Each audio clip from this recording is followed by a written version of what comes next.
This is Comic Geeks Speak, episode 1656, Wonder Woman Movie Review. You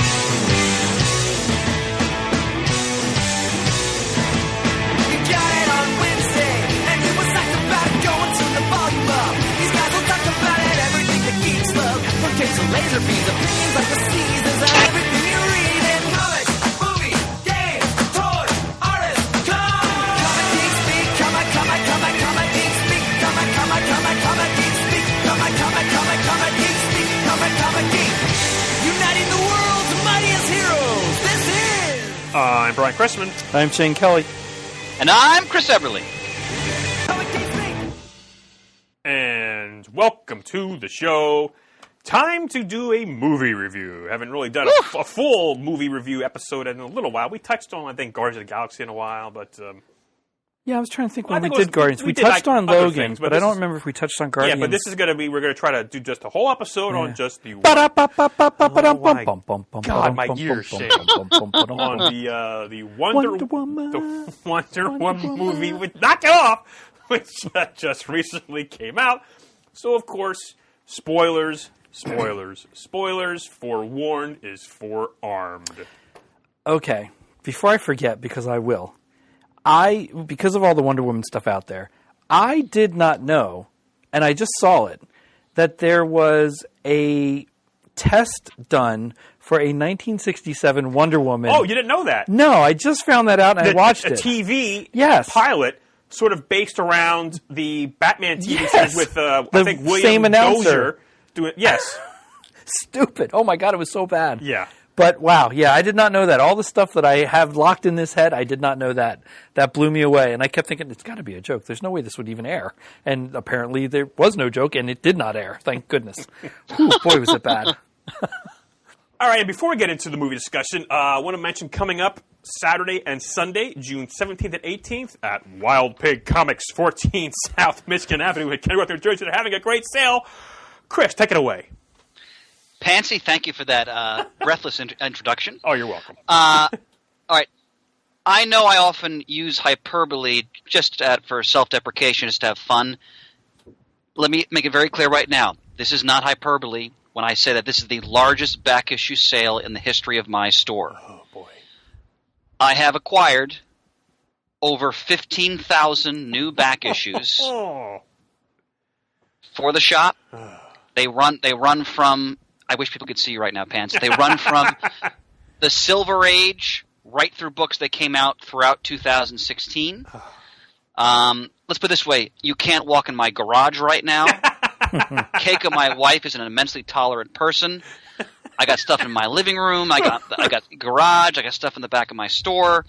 I'm in the midst, the next 2 weeks in between finishing up school, I'm just going to be working on comics. Because when people come to the shop that weekend, we're going to be we're opening early on Saturday the 17th, 10 a.m. to give people more time to shop. Closing at 6. Sunday we have our normal hours, noon to 8. When you walk into that store, there's not going to be anything else going on. No other events of any kind. It's just wall-to-wall comics that weekend. We're just putting out over 75 new long box. In addition to the 100 boxes already in the shop, we're bringing at least another 75 boxes. I'm going to be running just from the front of the store to the back. Just comics, again, from the Silver Age to the present. Thousands and thousands of books at 50 cents. And I should mention, everything is 25% off. That means that's 37 cents per comic. Thousands of new, and I'm not exaggerating, new sticker price books below guide, 25% off. More new wall books, 25% off. I got in hundreds and hundreds of like new used trades, 25% off. One of the collections I acquired, it was a store that went out of business. If you're a pop figure fan, you got to come because we have scores of them at $5 a pop. No pun intended. Thank you, brother. I also picked up two. I'm not normally a toy guy anymore, but what the hell? It was part of the deal. Boxes full of comic-related toys, $5 a pop. Oh. T-shirts, $5 a pop.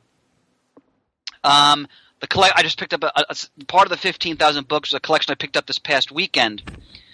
That collection alone was over 5,000 books, almost full runs. Marvel, The Bronze Age, Avengers, Captain Marvel, Fantastic Four, Thor, X-Men. Pretty much every title you can think of, with the exception of Spider-Man, was in this collection. It's all going to be running from 50 cents to the wall, essentially. If you love back issues, I don't care where you live. If you can get to my shop, it's worth the trip. I'm not exaggerating.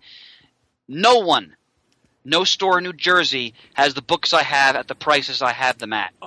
So, please, I encourage everybody who can, please make it out. Again, Saturday the 17th, 10 a.m. to 6 p.m., Friday the 18th, noon to 8 p.m., 14 South Michigan Avenue, Kenilworth, New Jersey. We put up a photo on Facebook about a week ago of sort of the initial batch of books. We're putting up more Facebook photos, including of the wall books, in the days to come. I'm just, ladies and gentlemen, I am drowning in books right now. I have to get through 15,000 books in the next 2 weeks, and by God, we will. But this is the mother, not to quote Saddam Hussein, but this is the mother of all back issue sales. And in our 18 years in business, I've never had this many books at one time in my store. Not to mention all the books we still have in the shop right now. We're bringing in 15,000 more. And especially if you're a Marvel fan, and there's tons of DC too, don't get me wrong, but if you're a Marvel fan, the collection I just bought is like just from like 1969 to like 1990, it's almost everything. With the exception of a few, like there's not a lot of Spider-Man there, but there's pretty much everything else. So please join us. WildPigComics.com. Oh my God! Now, unfortunately, I will be at Heroes Con that weekend. However, maybe we'll talk off the air. I'm free this weekend, maybe for a ride up there. We'll see. We'll see. Nope. What do you mean, no? Nope. It's not your store, Shane. He said no. He's shaking his head. No. Oh, he's shaking his head? Oh, crap. I didn't shake my head. Pants, but Pants, nothing will be available because I'm still working for all of it. Nothing will be available yet. I can sort books with the best of them. Shane, you going to make it up? I'm going to try. I might actually make it. Nice. Yeah. Shaney Poo, that would make my weekend. It would make mine, too. Please. Wonderful. Good to have you there. Thanks, Pants. Appreciate that. Oh, you're very welcome. All right, so the Wonder Woman movie was released nationwide in the U.S. on Friday, June 2nd, and actually there were some screenings Thursday, June 1st. I actually went to one of the Thursday night screenings, so I couldn't wait. Where'd you go? I went to the IMAX theater downtown, saw it on IMAX 3D. Okay. The fight scenes with the mascara were amazing in the 3D with the arrows and the bullets coming right at you there, and wow, bam, zoom. Otherwise, it was okay in the 3D, but I just wanted to go see it with a big crowd and everything Thursday night. So I saw it Thursday. When did you see it, Shane? I saw it Saturday at 4 in the afternoon with my younger son at the Why Missing Fox in the nice big comfy chairs. Okay. And Chris? Jen and I saw it Saturday evening.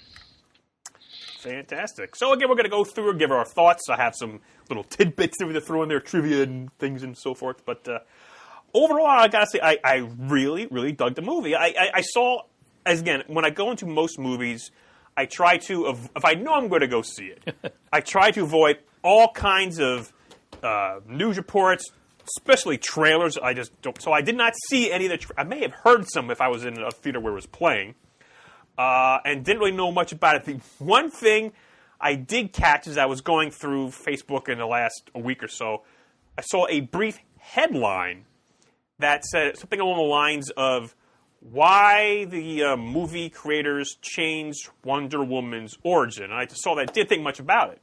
Yeah.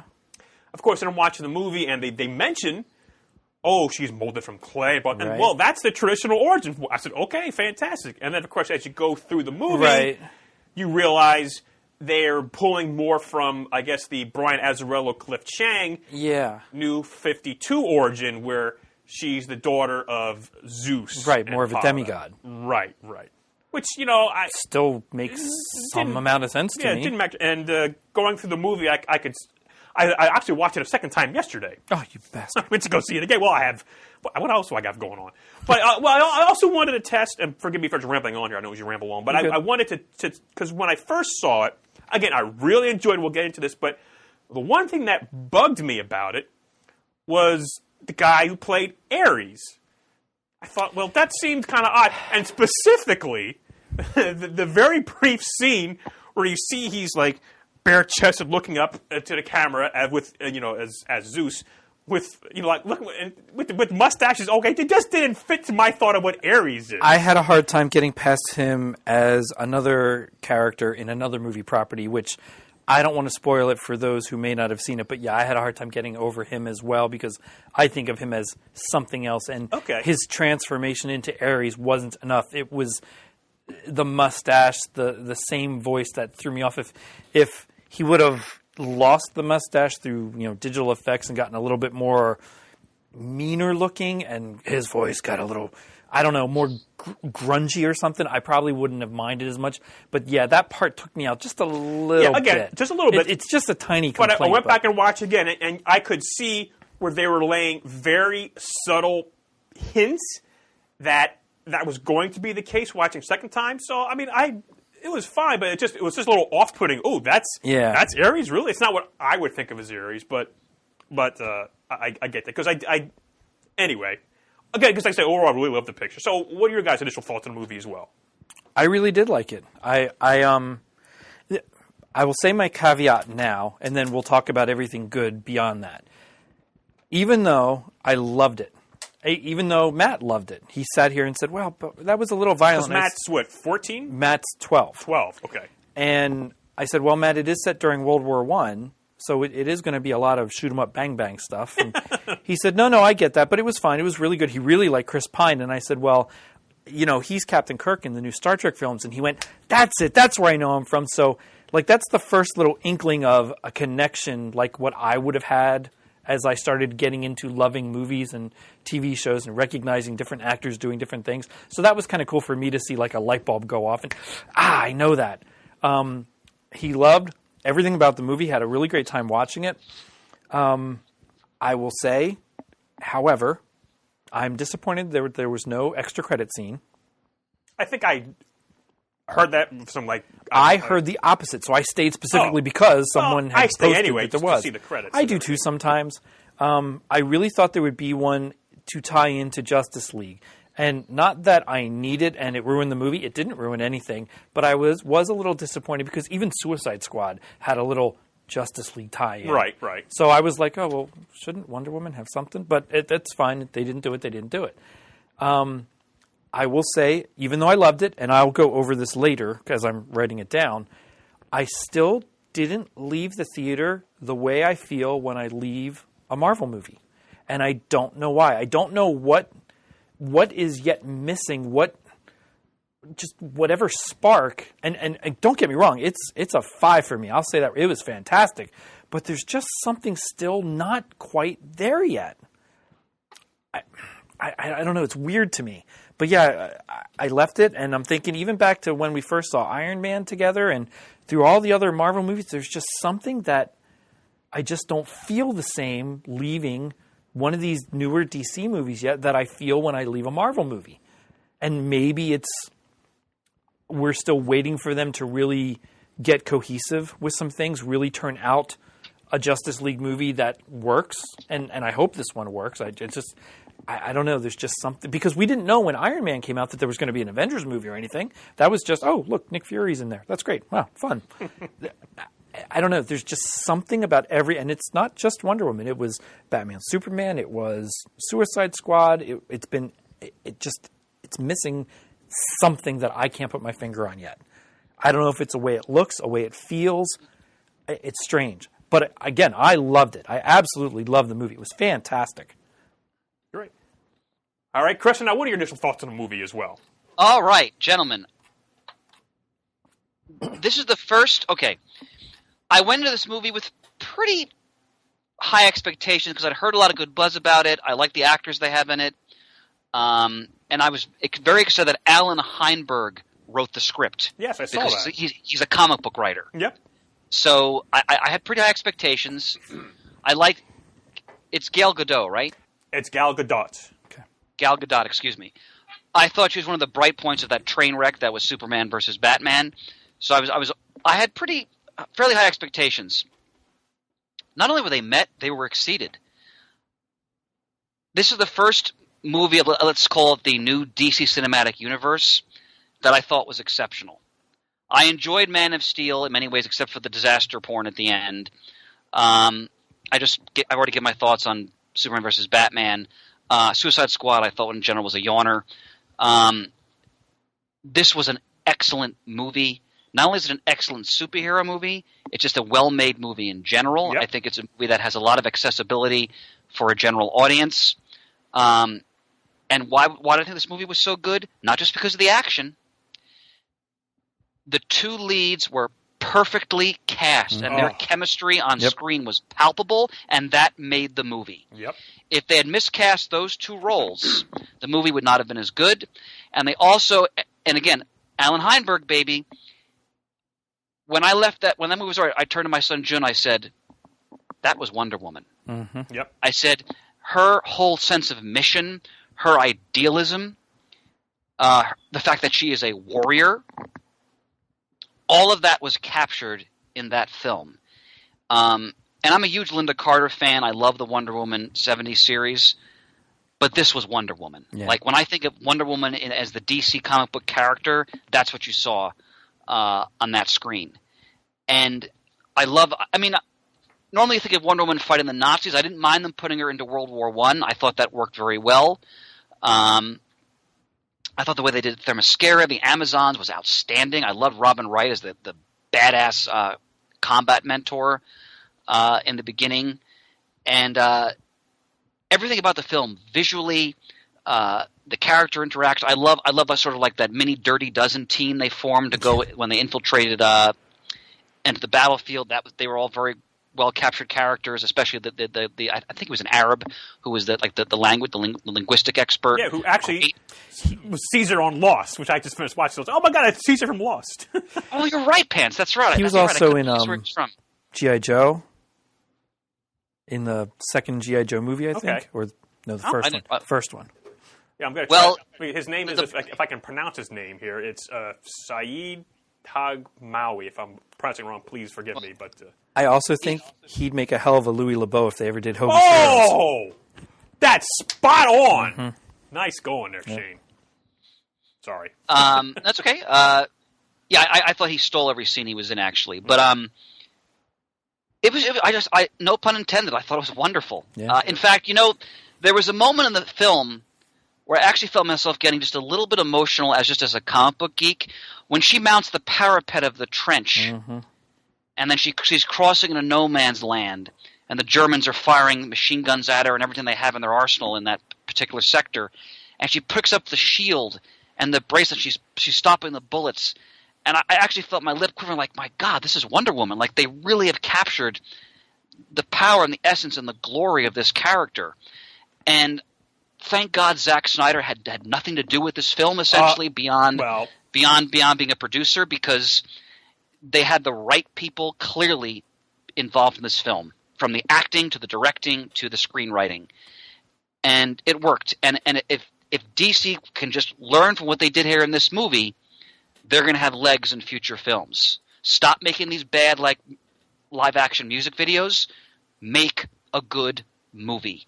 And have, the scene when she's on the boat with Trevor, and they're talking about, having a conversation and the double entendre, was such a delight to watch, because you see their chemistry, and you also experience how she's such a fish out of water, again, no pun intended, coming into the world of men, so to speak. Or when she's walking around London, they're trying to dress her up, and so well done. And she is magnificent. Besides being an utterly beautiful woman, I mean, she was Miss Israel, for Pete's sake, and she was also, by the way, in the Israeli Defense Force. Was a combat trainer, by the way, because all Israelis except for the Orthodox have to serve.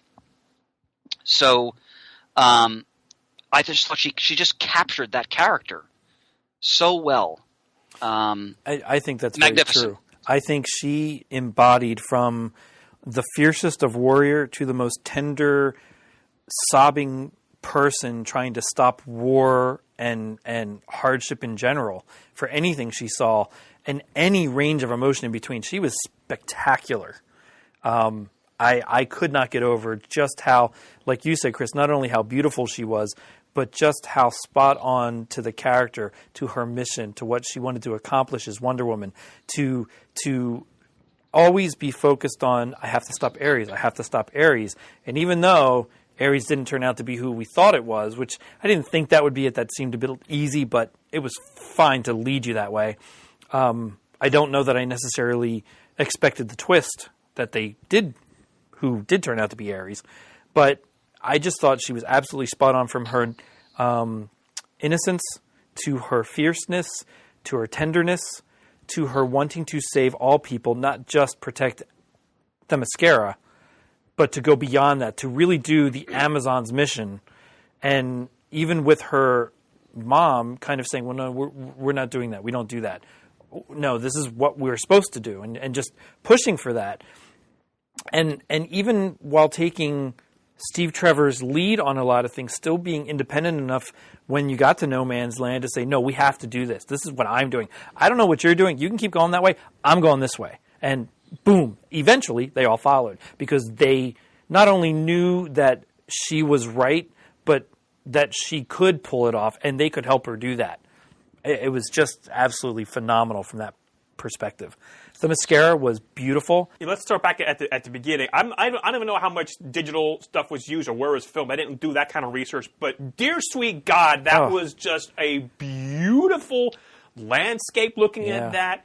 The scenery of the Amazon's training and everything.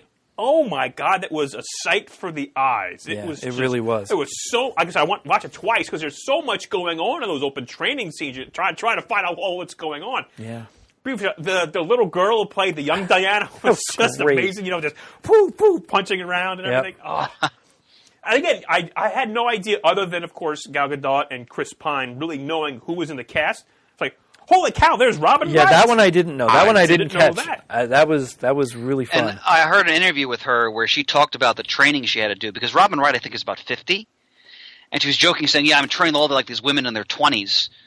Because there are all those Amazons there in those scenes. And she said, how, demanding. I mean, she did it. She looked amazing, but how demanding that training was to prepare for those scenes. And that wasn't a huge role. I mean, it was important, but it wasn't like she was in it for the whole movie. She was only in the beginning to train Diana, and then that was it.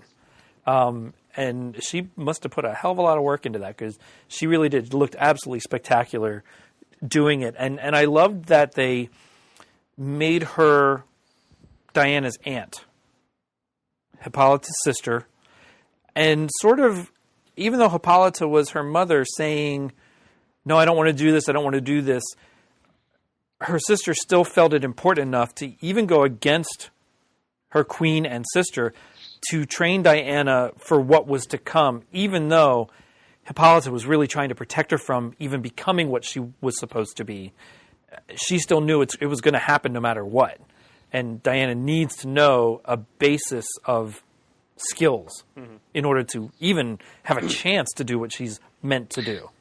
And I like that, Shane, because we talked before about the origin, how they modified it, which I didn't mind at all. No, I didn't either. Wonder Woman is essentially a demigod. And she can go toe-to-toe with Superman, basically. So, I think they went out of their way to demonstrate how powerful she really is. And I also like, them kind of getting to the fact that, all right, there's this myth version of Wonder Woman, but then the reality is a little more sordid, that her mother had some kind of liaison with Zeus. And I think that makes it's a very interesting aspect of the story to bring that element into it. And I also enjoyed when they had that sort of flashback of the battle between Ares and Zeus. I love the visual way they told that story in the beginning of the film, almost like a stop motion type of approach. Yeah. I thought it was very compelling, and it almost like it had this mythical quality to it, the way they told that story, which was appropriate. I also loved how all the Amazons had an accent. Just something different than anything European, anything, from America. It was just unique to them, it seemed, to me anyway.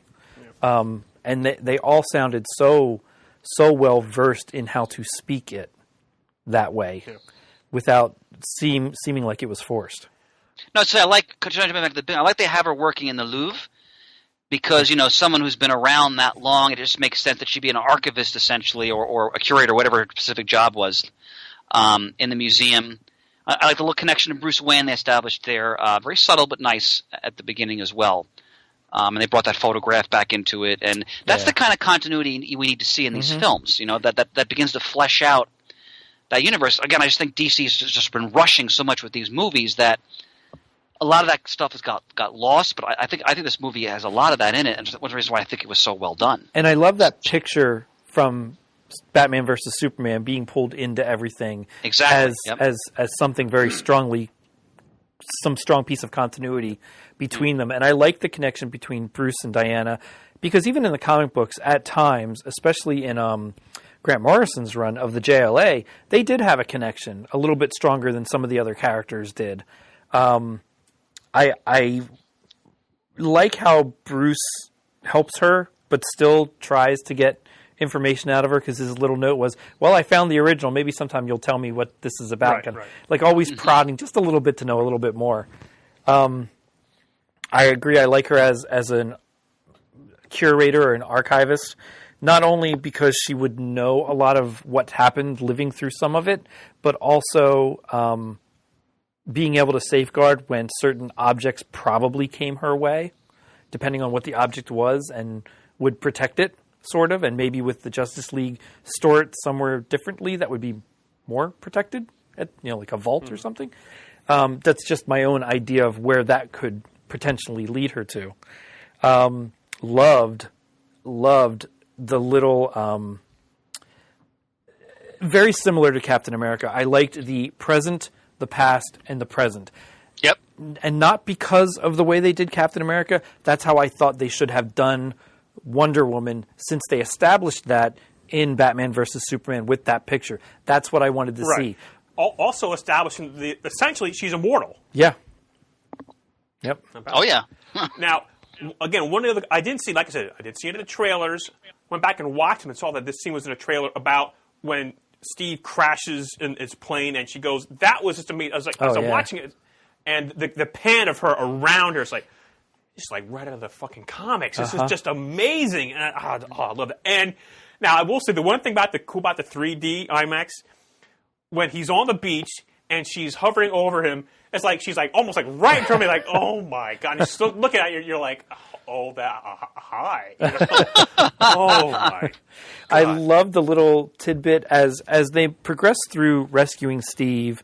I liked, first of all, that all the Amazons, well, a chunk of them were up on top of the cliff, and some just would launch themselves over, fire an arrow, and swing around, trying to stop the Germans as they were invading their territory. That was a very well choreographed and thought out scene, I thought. Also, while I think the majority of every other Amazon out there understood war, I don't think Diana did, because she's never encountered anything like that. Right. So as she's watching that one bullet go by and see what's happening, just effective, her reaction, her Good point, horror. Right, because she could have clearly just put her bracelets up But didn't really know it at that point, or didn't know what. It was just spectacular. Yeah. I love seeing the lasso of truth and how it's used on Steve Trevor. Okay, I like, love. It was by. Not only do I love that they made it glow anytime she picked it up to use it. That was beautiful to see that. I loved that if you tried to lie, it hurt. Yeah, it's hot. And it hurt a lot. Just a brilliant, because I don't know that that's established anywhere that it hurts. I know it compels you to tell the truth, but I don't ever remember reading somebody in pain because of it. Maybe there is. But I thought that was quite effective.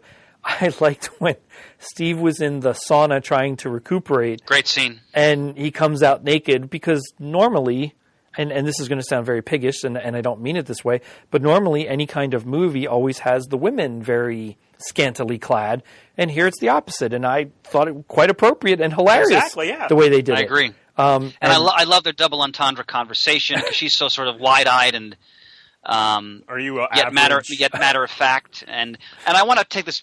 I thought Chris Pine was sensational in this film. Yeah, I thought he showed real range as an actor. I mean, I think he's an excellent actor, period. But I thought he really took to this part. On the one hand, he's sort of in awe of what is around him, but at the same time, he's kind of trying to like guide her into this world she's entering. And there's a lot of great moments with comedy for that, like when they're on the boat and she's talking about, I understand, the pleasures of the flesh, and he's like trying to explain to her like the concept of marriage and different things, and like that's why this movie was so good for me, because they had those moments. It was just her fighting all the time. I've been bored halfway through, but they took the time to really build this character and to build these interactions, and it was wonderful. Again, no pun intended. Now, here's something. Now, again, I like Batman versus Superman well enough, but I like the extended version.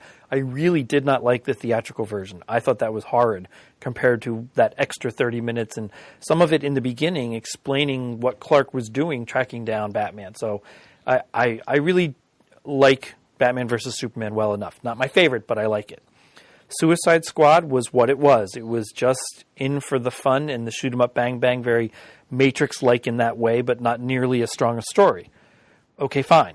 Man of Steel was what it was, and I don't necessarily think that they intended it to be the beginning of a universe-building movie. So I think they might have missed the boat on a couple things they could have done with that, but it's fine. You're taking that as the first one to come out, and that's what you do. Here's where I don't fault Warner Brothers. I don't fault them for trying a little bit probably to rush it through because now they are playing catch-up in a lot of people's minds. But I don't fault them for trying to do it where, okay, they had a Superman movie, then they went to kind of a team-up movie, even though some of it didn't work as well. And they brought in Wonder Woman in that, which was probably one of the high points for me in that as well. Then you go to a more all-villain movie. Then you go to a Wonder Woman movie, which has never been done before, so that was absolutely spectacular. And now you're going to go forward here. Rather than try to establish each and every single character and then pull them all together like what you had with Marvel. And that's fine. It works for Marvel. I don't fault Warner Brothers for trying to do it differently, but yet still get to the end result. Whether it be too fast or not, I still applaud them for trying not to just follow suit and have a Superman, a Batman, or Wonder Woman Aquaman first. You can have all the stuff in the works, which they do, but I don't mind that they've had a team-up, they've had a certain kind of a team movie, now they had a single Wonder Woman movie, which was great, and now you're going on from here. So that's what I liked about this universe that they are building. That's the high point concept for me. Out of all of that, and this goes back to all four Superman movies plus Superman Returns, the 1989 through Batman movies, the Green Lantern movie, the Jonah Hex movie, Man of Steel, Batman Begins, Dark Knight Rises, and all the new ones that I just mentioned. To me, my number one is still Superman, the original one, then Batman 1989 because I love it. Or I'm sorry, that's my third one. Wonder Woman's second favorite for me. Wow. Because I think it does such a good job of what a comic book movie should be. And to finally have Wonder Woman be the spotlight and done so well really just pushes it above. Because as much as I love that 89 Batman movie and Batman Begins, that's my number 4. I haven't picked a number 5 yet. But Batman Begins was really well done too. But there's enough that's different about both Batman first installments that I think Wonder Woman did a better job being a first single movie for Wonder Woman. You've never had that before. And I can't think of a better way that they could have done it. I just can't. I can't see anything that they could have changed to make it that much better than it already is. It just blew me completely away. Yeah, I want to go back to some more like little tidbits from the movie. The scenes with the German general, I think, boy, that guy, Ludendorff. Yeah, that guy looks familiar. Of course, Wolverine. Yeah, I know. It's the actor's name, of course, is Danny Houston. Of course, he was William Stryker in the Wolverine, or just Wolverine. I said, oh, that's where I know him from, another bad guy. So, okay, I know he's a bad guy from somewhere. And then, of course, Dr. Poison from the comics as well. See, now that character I'm not familiar with, so I have to do some read-up on her. I know a little bit about the character, but many incarnations. Been around almost since the beginning of the Wonder Woman stories, back in like the early 40s. But yeah, great. Another great character sort of worked in to the scene. Of course, Poison, gas in World War I. The mustard gas, that worked perfectly, I thought there. So many other cool little things. How about Etta Candy? Because I had no idea she was in a movie. It's like, oh, there's Etta Candy. Holy crap, it's Etta Candy. Yeah. And that scene in I guess it was Selfridges, the store from London, it was just so much fun watching the trial of the costumes and everything. Of course, the glasses, how we saw how that really doesn't work. Yeah. And they got broke pretty quick. Yeah. And then, when they got broken, how about that scene in the alley which has a real quick reminiscence back to the original Superman. Yep. Where Clark's in the alley with Lois, and he stops a bullet. Yep. Now the roles are reversed. Uh-huh. A great little touch there. And then, of course, the fight scene, there's the lasso coming out. Oh! I like how Steve Trevor's just there, and he's ready, and he's like, well, I don't really have to do anything anyway, because she's taking care of it all. Absolutely. I like also the tidbit with the ice cream Yes. Do you know where that comes from? from the cartoon movie. Before that, Not before that. I haven't seen it before that. the new 52 Justice League issue 3. That comes straight from the comics. Jeff Johns, Jim Lee, right out of the comics. I'll have to look for that. I know I've read that issue, but I don't remember it Yep. from that. I remember it from the I mean, animated I didn't realize movie. at the time. Of course, my research afterwards, I found it online. But Yeah. it's like, that seems kind of familiar. Because, yeah, you're right, it was also in the Wonder Woman War movie, I think is what it was called. No, I think it was the Justice League one. I'm sorry, Justice League. Hang on a second. I got it here somewhere. Justice League War. Okay. Yeah. Now, But yeah, right out of the comics. somebody, and I wish I would have wrote it down, somebody on Facebook had posted how cool they thought it was that as Steve Trevor gathered all these people to help them, that he formed a losers kind of group. And I thought, yeah, okay. oh, well, that actually kind of works really Good well. point. It's a good point. Yep.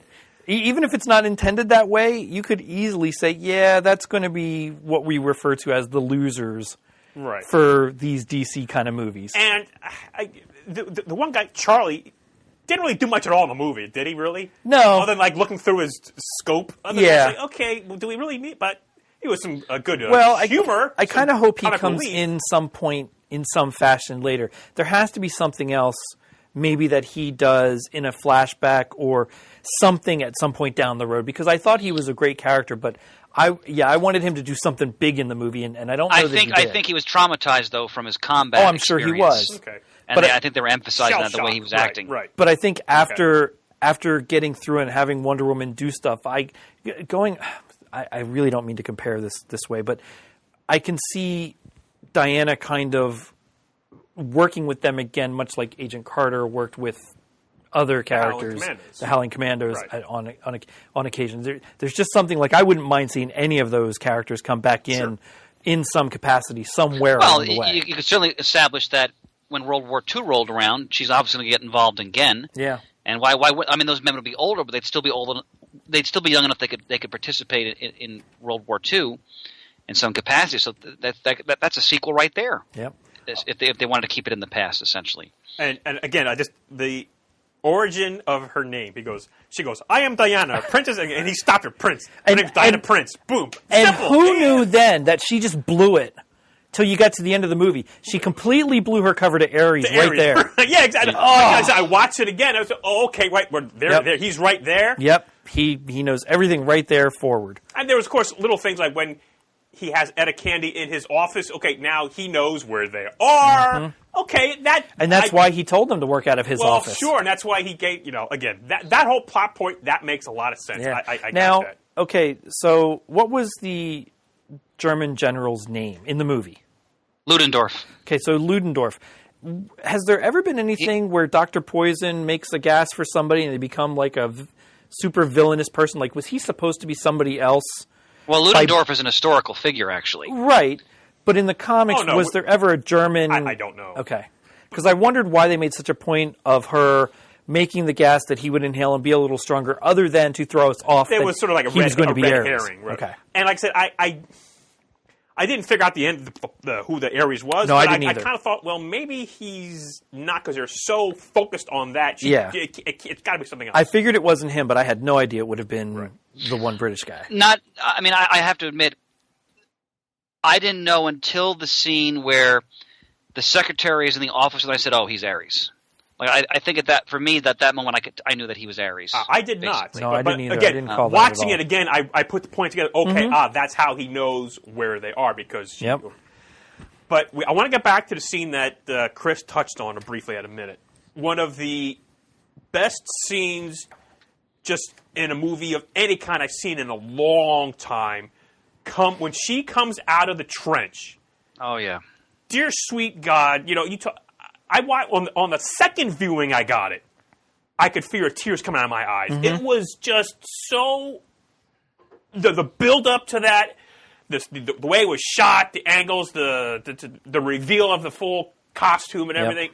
It was just. I'm at a loss for. I'm trying to get some words, but it was amazing. Now, was that the point where you first heard the normal, what we know as the Wonder Woman theme for this universe?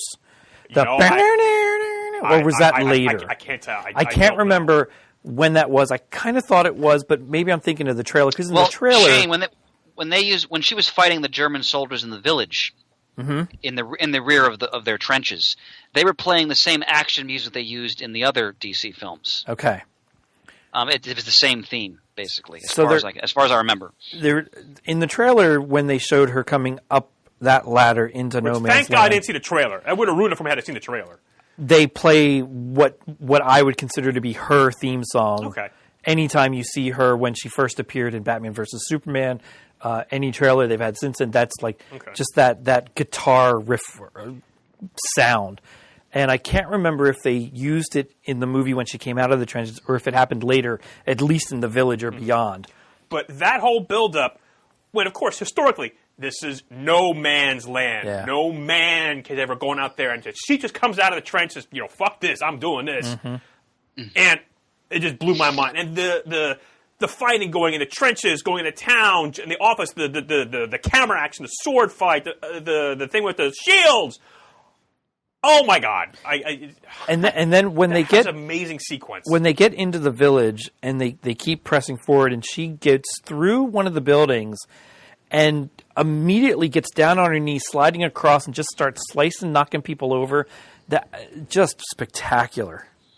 And Patch, you made a great point about the No Man's Land, because even if you just have a basic knowledge of World War I, I mean, on the Western Front where this story was happening, people did not move. It was a static war for the most part, because when you tried to advance, I mean, the slaughter was beyond imagination, essentially. And I think they really captured the fact that she, because of who she was, she could just walk out there and take everything that they were throwing at her and keep advancing, where normal men were just like weak before a scythe in the actuality of that war. I mean, there were battles in World War I where literally tens of thousands of men would be killed in a matter of minutes, essentially, or at least wounded. So that, to me, that was the most powerful scene in the whole film. Yep. And I shared Panther's reaction. I love the after effect of the battle in the town. Everyone's celebrating. They're all out dancing and eating, having a drink. They're swaying.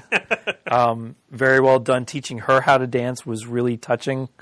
And very tastefully done when Steve walked her to her room and didn't leave.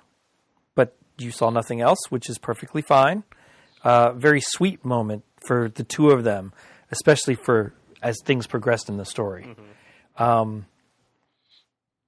I really thought, again, Chris Pine showed such great acting with what he was trying to convince her when she killed the general on top of the roof and nothing happened and she's kind of beside herself. And he's like, I still got to stop this. I've got to go. You can come and help me stop everything and still get to the same point. And she almost didn't know what to do for a couple minutes until Ares shows up and really then the shit hit the fan. And then the scene when you can't fully make out initially what they're saying to each other. No. Oh. Before he commandeers the German bomber. Yeah. That was very well done. And then when they could tell you, actually show you what they were actually saying, it was so poignant. Again, chemistry. They had the two right actors in those roles. They really and did. They had the right script. Are you listening, DC? Like, this is what it's not hard. This is what you have to do, though. I mean, everything that I didn't like about in other aspects of these other movies in this universe, this movie got all of that correctly as far as I was concerned.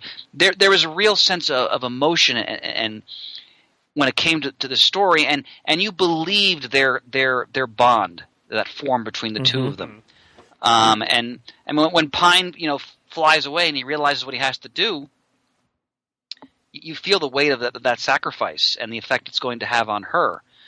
Never did I think he would have died in this. I didn't see it coming. No. I really thought that at the end of it, as she digs the other comrades out I really thought he was going to come walking up from jumping out with a parachute in some way. Something like when he laughed, he smirked a little bit. And, just in my mind, I thought, even though it absolutely looks hopeless, he figured a way out. But I'm glad they did kill him in the sense that it adds such a pathos to her character. Oh, it does. And her experiences. She's going to carry it like the watch, and she carries that with her now throughout her rest of her adventures. And it anchors her. It's perfectly fine. Just my own personal, I was really hoping he'd pull out of it somehow. But no, it totally adds weight to her character for something she carries with her to this day. And obviously with the watch, just a spectacular scene to not only explain the watch in the beginning, but then to give it to her. And like you said, Chris, find out what he said to her then fully as she figured it out in her head. All right. Well, before we got started tonight, our co-host Adam, of course, could not make it with us tonight, but he sent me a quite lengthy email, which I have not pre-read because it's so damn long. So if you don't mind, right now I'm going to go read it through. We can sort of comment on it as we go through. Looking forward to it. it. Here we go. He goes, "Gentlemen, what follows is probably not quite as positive a reaction to the Wonder Woman movie as the ones I imagine you guys have been sharing thus far in the episode. The truth is..." He knows this all too well. "The truth is, after seeing Wonder Woman on Friday night, I left the theater wondering whether or not I liked it or not, no pun intended. After further reflection, however, I'm happy to say that yes, despite certain nagging personal issues of mine with the general approach to the title character, I did like the movie after all. At the very least, I think we can agree that it's far and away the strongest effort to date in the current post-Nolan generation of DC Warner Brothers superhero films, as we all hoped and expected it would be." Hear, hear. Let me just comment on that for briefly. In the theaters, I saw Man of Steel, I saw Batman, Superman, I saw Suicide Squad. Those are the only times I've seen those movies. Didn't go see them in the theater again. Didn't get them on video. Didn't watch them on demand or Netflix or whatever. Oh, wow. But again, Wonder Woman, I saw it Thursday night. I'd see it again on Monday afternoon. What does that tell you? I've seen all of those movies multiple times, and happily so. I'm not unhappy to rewatch them for various reasons, but this one will be viewed many more times, even above all those. Okay. I'm going to soldier on with this lengthy email. Okay. First, the stuff I liked the most. Themyscira was just gorgeous, truly worthy of the name Paradise Island. So kudos to the location scouts and set designers for that. I love how they worked in Paradise Island because Steve Trevor couldn't pronounce the mascara at first. That was brilliant. So what? It adds a desperately needed splash of radiance and color to the DC cinematic universe and its visual vibrancy. Alliteration. God love him. I wish he was here for this. And its visual vibrancy results in a nifty reverse Wizard of Oz effect when Diana and Steve eventually leave Themyscira to cross over into the somber, sooty palette of war and industry-ravaged early 20th century Europe. Man, this guy just writes like he talks. It's amazing. I love it. I particularly liked the random exotic animals milling about the island, though I would have loved to have seen a giant rideable kangaroo or two in amongst the armadillos and albino peacocks. Of course, there's a whole kangaroo thing early on in Wonder Woman's history in the comics, which I guess they sort of say, let's leave that alone. The little we saw of the Amazons and their insular utopian society was very much on point. Every one of them was well cast, well costumed, and mostly well characterized. I hope to find that future home video releases will include deleted scenes that will show us more of Diana's sisters and their home. I'm sure that you, my fellow geeks, have already spoken volumes about how well Gal Gadot embodies Wonder Woman, and I'm equally sure I'd agree with almost everything you've said. There were moments during the movie when it struck me that she's perhaps a bit too slight of build, and this is after she packed on 17 pounds of solid muscle in preparation for the role. Wow. And girlish of demeanor to bring across the full mythic grandeur, regal bearing, and statuesque proportions of Princess Diana, but I shrugged these misgivings off quickly, telling myself that this seems slightless and girlishness, if it isn't all just in my imagination, is actually pretty appropriate to the young, callow, does he have a thesaurus with him? I'm like, I'm sorry. I can't even write a sentence, and he's writing a whole freaking. But I digress. It's actually pretty appropriate to the young, callow, excruciatingly naive version of Diana presented in this film. Chris Pine, for his part, brings just the right touch of rugged, raffish, world-weary charm to his portrayal of Steve Trevor, providing a fine complement to Diana's naivete. Their on-screen chemistry during the boat ride scene was powerful stuff! Exclamation point, he adds there. I liked Etta Candy, and was glad the script allowed her to make a useful contribution to Wonder Woman's mission beyond providing comedy relief. And the diverse squad of scruffy specialists. I love alliteration. How did he do it? I think it's like 3 I've counted so far.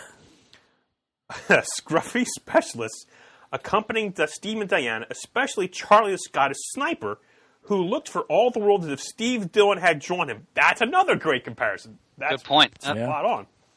It would have been nice, though, if the screenwriters could have somehow worked in Lieutenant Steve Savage, a.k.a. Balloon Buster, as a part of the team, as he's one of very few characters in the DC library whose comic adventures were actually set during World War I. Speaking of World War I, though, I still don't feel Wonder Woman really, quote, belongs in that era, a point to which I'll return. I must say the filmmakers made excellent use of the period setting. Indeed, if you're making a movie that takes as its moral the horror and futility of war, you could scarcely choose a better backdrop than the Great War to drive that message home. All the millions of deaths it incurred, and 100 years later, no one, not even professional historians, can completely agree on what it was all for. He says parenthetically, this, even more than a desire to avoid comparisons to Captain America the First Avenger, is why this movie needed to be set during World War I instead of World War II, as stories set during the latter conflict tend to support an opposing argument, i.e. that war, horrible as it is sometimes necessary to prevent still greater evils from spreading. A World War II Wonder Woman movie could have worked just fine too, of course, but the approach and central theme would have needed to be very different. That's a great observation on his part. As all of these are, in parentheses. I give most credit to the set designers and decorators, the prop designers and the hair and wardrobe people for what period accuracy and or period feel the film contains, as I'm sure they paid much more attention to such details than the writers did. The historical setting, combined with the presence of magical relics and roguish heroes, actually gave me a bit of an Indiana Jones vibe at some times. Shane, do you agree, he says? Yeah, I didn't think of it that way, but yeah, I can see that. The scenes featuring Princess Diana in combat behind enemy lines were thrilling and intense, and the CGI effects for the magic lasso as both weapon and interrogation tool were just frickin' perfect, he says in capital letters, perfect. And now the nits I've chosen to pick. Okay, yeah, we all have little nitpicks. Yeah. I personally did not care at all for the battle on the beaches of Themyscira. It was just another dose of gratuitous on-screen carnage, of which there's already plenty in the latter scenes set in No Man's Land, serving no narrative function other than to give young Diana a harsh, first-hand introduction to the horrors of war, which again she'd get soon enough anyway in Europe. But I think that pushed her to want to get off the mascara and help Man's World. Okay. And also led to the death of her mentor, Right. Which is a key moment. To inject unnecessary tragedy into the lives of Diana and her Amazon sisters through the pointless death of Antiope, and perhaps to give the Amazons further cause to feel hostile toward the distrustful of Steve Trevor, as if they needed it, plus the ease with which the German sailors were able to penetrate the island's defenses, which apparently consists of mere camouflage rather than a solid barrier or force field, make it seem far less plausible that the island could have remained safely hidden for so many millennia without stray vessels stumbling across it. I didn't like seeing bloodshed in paradise, and the movie didn't need the additional grief. He continues on, and boy, how much more would I have here? Well, I think to that point though, I got a lot more here to read. Oh my god! I do think that it showed the Amazons are not as well prepared as what I think Hippolyta would have thought they were, or that they are at more danger in this world-building movie series than what they might have been in the comics. Okay, I'm going to continue on here. This guy can write. I'm troubled by the apparent centrality of Zeus in the belief system of the Amazons. In the comics, the Amazons were created, Themyscira founded, and Princess Diana animated by a consortium of Olympian goddesses, not by Zeus, and it is to these goddesses that the Amazons owe their loyalty and worship. But in this movie, the divine patriarchy, decentered by the feminist utopian project of Amazonia, as envisioned by William Moulton Marston and further developed by George Perez and others in the later years, is reinstated. The only two gods the screenwriters seem to think are important in the Amazons' worldview are Zeus, that lustful, capricious, bull-headed chauvinist in the sky, portrayed here strictly as benign creator and savior, and his uncharacteristically Loki-like son Ares, while the Amazons' traditional patron goddesses don't even rate a mention. True, the magic lasso is called the Lasso of Hestia, but it's just a name drop, with no accompanying context to suggest that the writers are aware of who Hestia is, or as to why the Amazons should be revering her. Great Hera, that's disappointing. He continues on. I wish he was here to read this. And while we're on the subject of Zeus, Diana as a daughter of Zeus by Hippolyta is, capital letters coming up here, capital letters, the single thing I hate most, and capital letters, about the post-Flashpoint version of the character in the comics. So, of course, it's become one of those recently contrived details that DC Creative insists on treating as indispensable canon and leveraging across all other media interpretations of the characters involved. Not unlike Barry Allen's dead mother and incarcerated father. Mm-hmm. Really, what's so wrong with being molded from clay and brought to life by goddesses? The whole point of that origin was to establish Diana as an heroic, even messianic figure of purely feminine power, fashioned exclusively by women in their own image and completely untouched by and unbeholden to men or patriarchy in any form. And now she's been reduced to just another of Zeus's countless bastards. I've always thought that it was a decent origin story for Cassie Sandmark, but not for an icon like Diana. I am positive Dr. Marston would disapprove. Okay, well, I'm going to pause here because Chris actually has to leave in a couple of minutes, but I want to bring up a couple things real quick. The closing credits gave special thanks to the comics creators. The first one was George Perez, and then below him, actually, there's a little bit of space, was Ross Andrew, Brian Azzarello, James Bonney, Cliff Chang, Tony Daniel, Mike Deodato Jr., Phil Jimenez, Robert Kanigher, Jim Lee, William Messer-Loebs, Greg Potter, Greg Rucka, and Len Wein. Now, some of those names I had to think, whoa, really? Who is, James Bonney? Well, James Bonney was one of the co-writers, along with the artist Tony Daniel, on an arc in Deathstroke post-Flashpoint called God Killer. Okay. That's where I believe the sword is introduced, and so that's why they were in the credits, because that's where they drew their story from. So I wanted to bring that up. Of course, I also mentioned Linda Carter in there as well. So, Chris, before you go, any last-minute thoughts about the movie? Oh, how many freaking swears for you, by the way? Oh, 5, easily. Okay. Easily. Just that, again, I mean, I actually understand some of Murd's points. I think they're valid. I mean, yeah, they definitely gave Zeus a pass in the way he's portrayed in the film versus how he's often portrayed in mythology. But a lot of that might have just been a matter of time. They felt they couldn't fit all of those other characters into the film. But I think he has a fair point about, the origins of Wonder Woman and what she's supposed to represent. But I think they compensated for that by the way she was portrayed in the film as she went to this adventure in Europe. And I'll just go back to when she mounts that parapet and steps out of no man's land. And Pants, you had a great observation. No man could cross that field, but she did. Yep.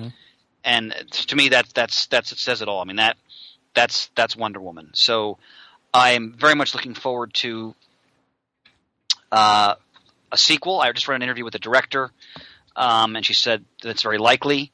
It already made $100 million in its opening weekend, so I'm sure they'll make a sequel, and I'm looking forward to seeing how they use her in the Justice League film. Yeah. But highest praise for this movie. I'm definitely going to try to see it again. Wonderful. And Jim, I apologize. I have to go pick up my kid. Pansy, we'll talk, and Shayna Rue, I look forward to seeing you on the 17th at Wild Pig Comics for our massive epic summer back issue sale. Hasta luego. All right. Good night, gentlemen. Farewell. Good night, Chris. Ciao. All right. Good night. All right. All right. Well, because Adam took so much time and keep effort, going. I'm going to keep reading his email here, and I hope I'm doing it justice. Okay, and he continues, and actually, because he mentioned that Marston would disapprove, he goes, and he'd also disapprove of Diana's Zeus-given role and Destiny as God Killer, which, by the way, is the most sadly predictable development in the entire film. I had Diana pegged as the true God Killer within 60 seconds of the scene from Diana's childhood where she's shown that phony sword. I didn't. I didn't do it at the... I didn't. I mean, okay, I'll give him credit if that's what he's saying. Not at the sword, but at the bracelets. When she first did that and blew all the Amazons over, that's when I thought, all right, it's not the sword. I still didn't think that. Okay, he continues on here. Wonder Woman was intended by her creator, her real-world creator, Dr. Marston, that is, to be an ambassador of peace, an avatar of love and truth, not a living weapon. Not even a weapon intended to kill war itself. Moreover, I was severely annoyed by Hippolyta's and the other Amazons' insistence on keeping Diana's true nature a secret from her, sheltering her and patronizing her, shaking their heads sadly and saying over and over again that there's so much she doesn't understand, instead of simply trusting her to be able to cope with the knowledge of her demigodhood. Bad enough, the filmmakers decided to reduce Wonder Woman to a piece of ordnance. They had to let that decision pervert the sisterly bond of love and trust between Amazons? Dr. Poison and the super gas huffing German general, could that be an early version of the venom formula he's using? Oh, that's a good thought. Huh. That's a good observation. I never thought about that. I couldn't figure out what point that would be other than to, like you said, give the red herring, but I wondered if it was meant for something else down there. That could possibly easily work. Okay. He says, Dr. Poison are both really tired 2D excuses for bad guy characters. But then their presence in the story is just one big, slimy red herring meant to give Wonder Woman a tangible objective and to keep her, and us the audience, distracted from the real villain waiting in the wings. So I suppose they don't really need to be more than the cliches they are. Yeah. Besides, the plastic-plated pus... How's that for alliteration? The plastic-plated pus of Dr. Poison lends a welcome touch of campy grotesquerie to the proceedings. Yeah. I admire this man's writing so Creepy much. without being over the top. Right. Speaking of the real villain, I'm a little torn about Ares. There was something charmingly, something endearingly quixotic about Diana's seemingly hopeless, self-appointed quest to end all war by hunting it down and stabbing with a sword. And I was enjoying the adventure that unfolded as Steve and the others humored Diana in her pursuit of this mad errand, while all the time I was hoping that she'd never actually find Ares, that we'd get a Mandarin reveal, that Ares either didn't exist at all, or was so far in the background of events that no direct confrontation would occur. Then Diana could realize that war is a foe that can't be fought outright, as physical combat only makes war stronger, but can only be defeated by communication and education, by love and understanding, which in turn would set her on a decades-long journey toward maturity and wisdom, culminating in her becoming the international advocate for peace that she's been in the comics. I could see it all so clearly, and for a moment, after she killed the German general and was crestfallen to discover that the war hadn't ended, I thought I'd get my wish. And then the true Ares stepped forward. Now, I actually did very much like the way this reveal was handled. it was still Mandarin-like in that the big bad's true nature was shown to be far different from what we'd been led to believe, and for me at least, it was totally unexpected. I'm pretty sure Sir Patrick was in cahoots with the Germans, but I didn't think he turned out to be Ares. The god of war not stalking and strutting about on the battlefield, but hiding in plain sight, wearing a friendly disguise, and pretending to work diplomatically toward ending war, while actually manipulating global events to prolong it to his own advantage, the real-world allegorical implications go without saying. Really a nice touch by the writers. Intrigued and delighted, I was eager to see how the situation would play out, but my intrigue and delight quickly swung back to disappointment as a tete-a-tete between Diana and Ares degenerated into a big, dumb, loud, crudely symbolic climactic battle sequence. Granted, such clashes are deeply conventional, even essential to the superhero movie genre, and I'm certainly not opposed to a nice super slugfest now and then, but both in presentation and resolution, this particular one was just lame. Somehow, Diana's redemption hinges on her sparing a cold-hearted monster like Dr. Poison after Diana had already dispatched so many rank-and-file German soldiers who probably deserved death a lot less. And then, when Diana leapt into the sky and killed Ares by zapping him with lightning, daughter of Zeus be damned, that should not be in her power set. I remember thinking, what the F am I even watching anymore? How did this crappy video game cutscene get spliced into this movie? No lie, in my book, that lightning bolt thing is right up there with the saran-wrapped S-shield from Superman 2 in terms of regrettability.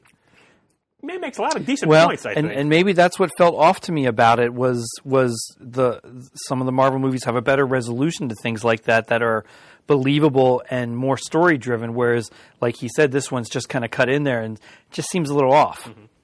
So, yeah, I like the direction they took with Ares, but there are so many ways in which that final confrontation with him could have been done better, including several in which the fight simply never happened.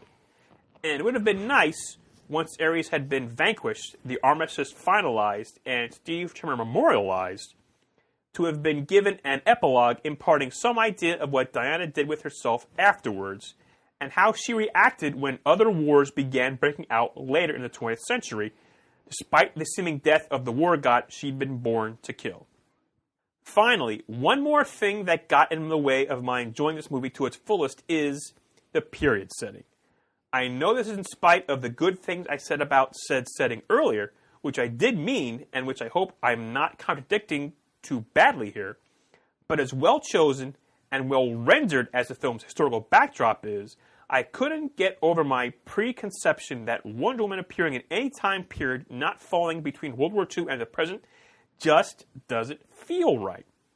Halfway through the film, I thought to myself, wow, this is a really terrific Elseworlds Wonder Woman movie they've made. But when do we get to see the real thing? I don't know. Maybe you should just file this one under, quote, it's not the movie, it's Murd, end quote. In fact, go ahead and do that with most everything else I've said here, too. If you disagree strongly enough, I won't mind.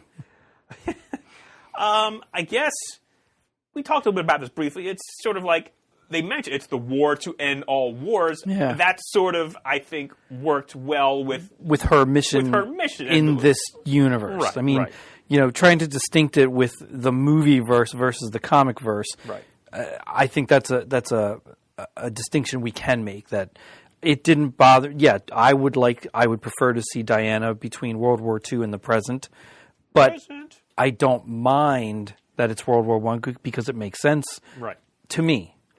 Otherwise, I think you'd have to have Hippolyta during World War I. You'd have to bring in the JSA to make it make more sense if you wanted to go that route. And they could have, but I don't think this hurts it at all.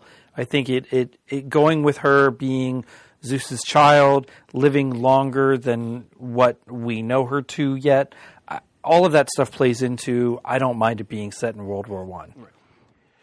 So he ends with this last paragraph. So in the end, I did like Wonder Woman, even if I liked it more as a World War I era action fantasy than as a movie about Wonder Woman. I did single out and dwell on a number of what I consider fundamental problems with the portrayal of the main character in her milieu, but in spite of it all, I still liked that character very much, and I enjoyed the story the movie had to tell about her. All other things equal, it's still a well-told story and a beautiful piece of filmmaking. Patty Jenkins and her peers should be proud. He gives it 3.5 freaking swears. Well, thank you, Adam, for that. Some valid points. It's very good points. And things I was hoping he could make the thing, but when he gets out in a relatively quickly fashion, he just couldn't make it tonight. Yeah. I really do think it's the best DC movie since Batman Begins. I mean, I like Dark Knight and Dark Knight Rises well enough, but I also have major problems with them. Some of it is in how they promoted the movie. Some of it is with the movies themselves. I think Batman Begins is a strong Batman origin. I think 1989 Batman is a great movie. And again, there's problems with that too, but I love it. Mm-hmm. I think the Superman one from 1970, what was it, 9, 8? I always get the year wrong. 8 is still the pinnacle because that was first, early, and with much different special effects. You know, you had even me as an adult watching that movie for the first time in a long time a few years ago, still getting excited to see a man fly without it being computer generated. He's being hoisted up on things and being pulled tons of feet in the air to make it look like he's flying, and then they go to a special effect or something, especially when you're around Lois's apartment. So to me, that still is my favorite. But boy, Wonder Woman really comes right up there to number 2 now. It's just so well done in so many ways. And again, Murd makes some valid points. But for the very first Wonder Woman movie to ever be made, and I'm a huge fan of the TV show with Linda Carter. That's just gangbusters fun too.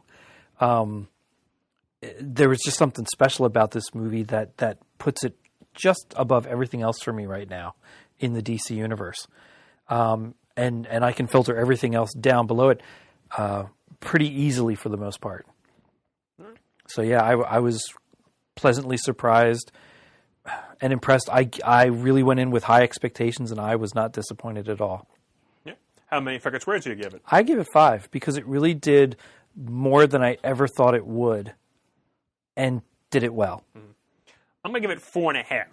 Again, just the whole little Ares thing, just a little bit, but that's still really good. And I really enjoyed it. Like I said, I've already seen it twice. Yeah. I'm not sure the third time's interviewing, but I am now more interested than I was in going to see the Justice League movie. Mm-hmm. Now, I know there's been a lot of things going on with that in the background, but again, I just want to focus on going to see the movie. I try to tune everything else out. Sure. I know there was previews playing before it. I sort of actually waited outside for one of the screens to that over, then I walked in. We saw no interesting previews, not even ones that I would really mention on anything. Okay. So even Matt was like, these are weird previews. I'm like, yeah, they really are. So I don't even remember what they were. Nothing I remember that I was interested in seeing, really. So I was surprised by that, too. But I've really enjoyed the movie, and looking for more good things out of the DC cinematic universe. And when I say I'm disappointed that there wasn't an after credit scene, it's not because I think every single comic book movie needs it now. I just expected it to give another little aspect tidbit of something related to Justice League. Mm-hmm. Not giving anything away, not showing a clip of what they filmed for Justice League. I just wanted something else to come across to weave that part of the universe together. Well, because even Suicide Squad, I liked the little tidbit they put in that too. Right, but I think not having too many in-your-face Easter eggs or cameos, there was no distractions. No. Like that. It was just focusing on telling the story, which has been, like I said, this is the first Wonder Woman movie, and it's a big freaking deal. Yeah. And just tuning everything else out, put that aside for some other time of movie. I thought it was great to focus on just the movie and the story. And I don't fault them for that. It didn't detract from my enjoyment of anything, other than I sat there way too long. All right. Well, then I guess that'll wrap it up for us. All right, visit us at comicgeekspeak.com to send us an email. The address is comicgeekspeak@gmail.com. To leave a voicemail, the number is 267-702-6642. Stop by thecomicforums.vanillaforums.com and let us know what you thought of the movie. I read a lot of positive things on Facebook from all kinds of people that we know, so that was heartwarming to see as well. Follow us on Twitter, like us on Facebook. We would like to thank everyone who contributes to the show. Send in Muddle the Merds, because I'm sure some of them will come down the pike at future episodes. And as always, we are uniting the world's mightiest heroes, one listener at a time.